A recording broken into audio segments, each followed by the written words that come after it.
Tonight, the National Weather Service confirming 2 tornadoes connected to now tropical depression Debby hit South Carolina. One impacted Edisto Island. The tornado was on the ground for about 10 minutes or so. It was rated an EF1 with estimated wind speeds at about 95, 97 miles per hour.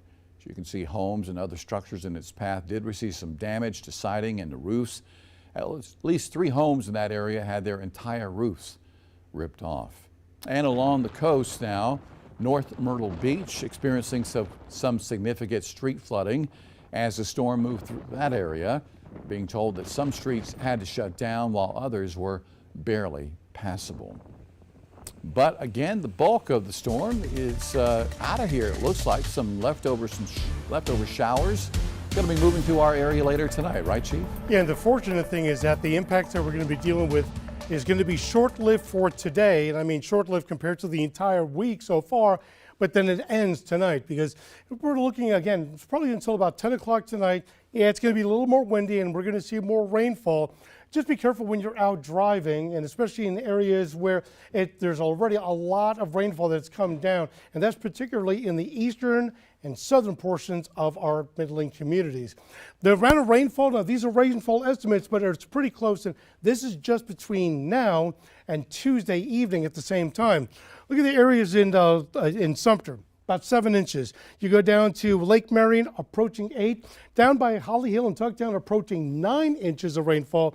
But by and large, again, most of these areas in the central, southern, and eastern Midlands averaged between 5 and 8 inches of rainfall just in the last 3 days. We had numerous reports also of flood warnings or flood damage, as well as a few non-thunderstorm wind damages, and those encompass pretty much a few areas in the Midlands, but a lot of the reports were obviously coming from the Grand Strand and down in the low country. But as far as the rain, we still have a flood watch until 8 o'clock tomorrow morning, and the rain, though, is starting to taper off. We still do have flood warnings, though, for the Wateree, Congaree, and North Edisto Fork River, anywhere from this Sunday to Tuesday, and that's because of the amount of rainfall, not only that has fallen over the Midlands, but everything upstream as well, as Governor Henry McMaster indicated that we still are going to be watching very carefully with all the upstate and Piedmont rainfall that eventually has to come through our river system.